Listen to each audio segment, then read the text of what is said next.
For those of you that are watching the live stream or even a replay of this live stream, it's a kind of a very surreal situation here in the church now.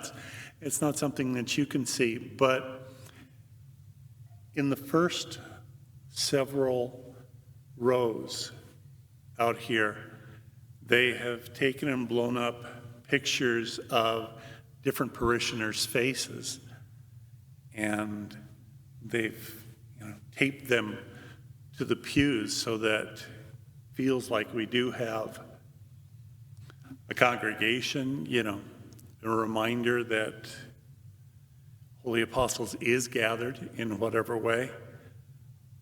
But it's also kind of strange because the pictures are just put one right next to each other, and just for the first few rows. And I don't know that I've ever seen in this church where the front rows are that fully packed. Usually it's more towards the back.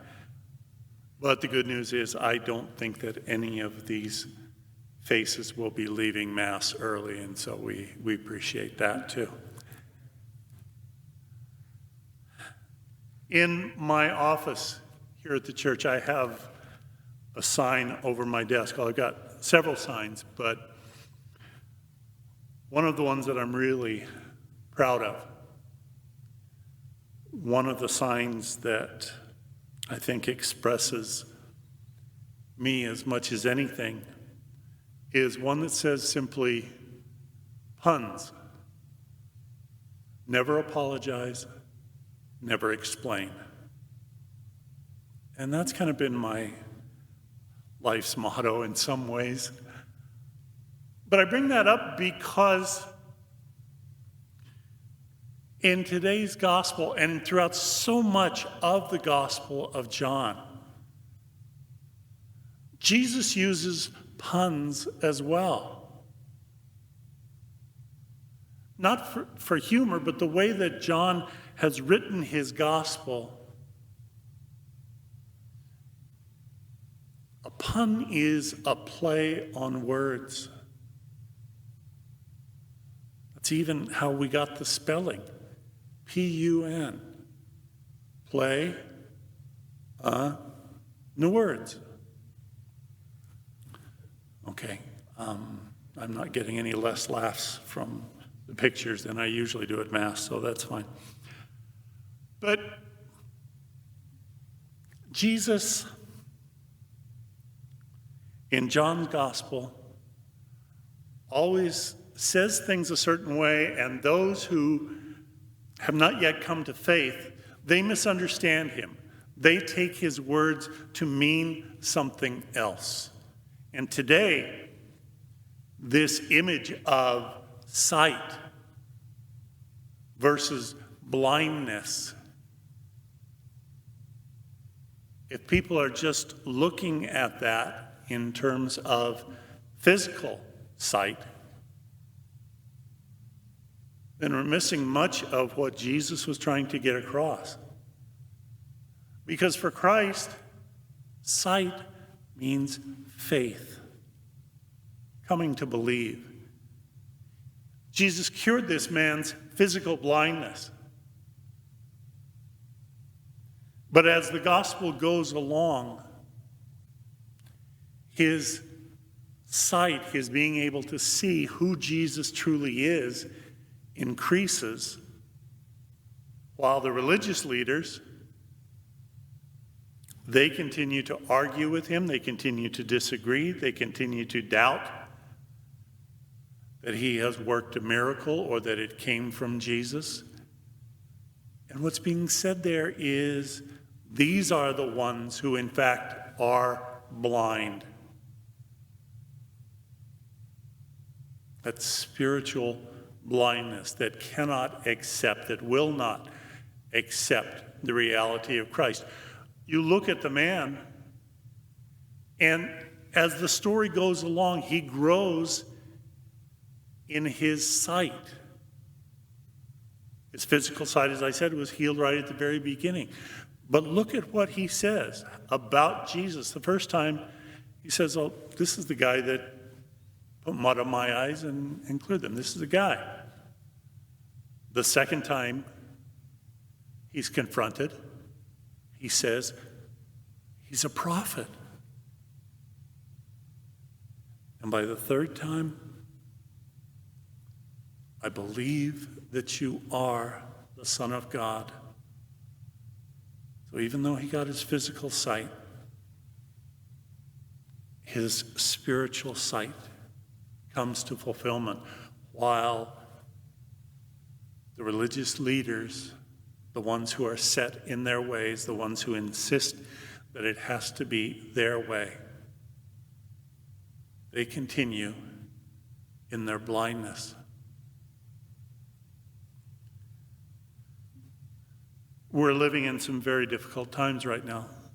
Requires a great deal of adjustment, requires us to kind of be stepping out into the unknown. And it's very, very, very uncomfortable for many of us.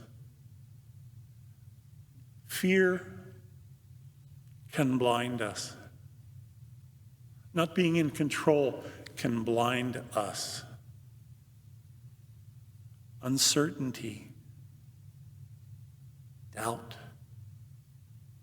All of these can keep us from seeing clearly. One night, a house caught fire and a young boy was forced to flee to the roof. The father stood on the ground below with outstretched arms, calling to his son, "Jump, I'll catch you." He knew the boy had to jump to save his life.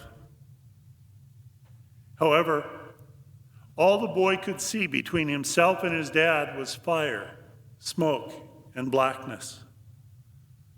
As can be imagined, the child was filled with panic. His father yelled again, "Jump, son, I will catch you." But the boy protested, "Daddy, I can't see you." The father replied, "But I can see you, and that's all that matters."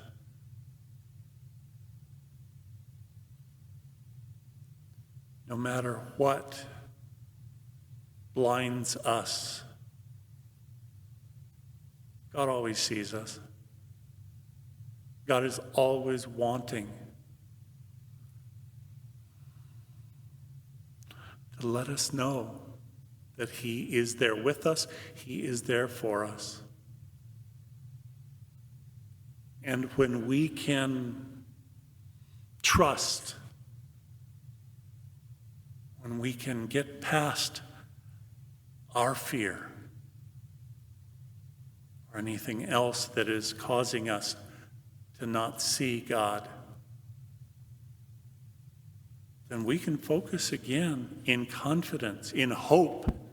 And it's all about hope. On the good that is happening.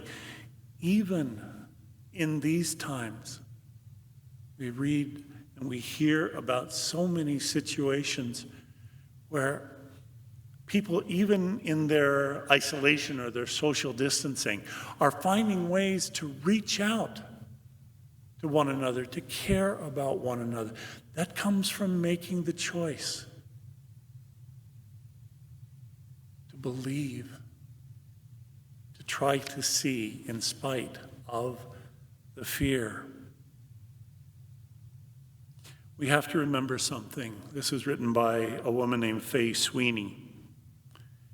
It is God who enables you to smile in spite of tears, to carry on when you feel like giving in, to pray when you're at a loss for words, to love even though your heart has been broken time and time again, to sit calmly when you feel like throwing up your hands in frustration, to be understanding when nothing seems to make sense, to listen when you'd rather not hear, to share your feelings with others, because sharing is necessary to ease the load. Anything is possible because God makes it so.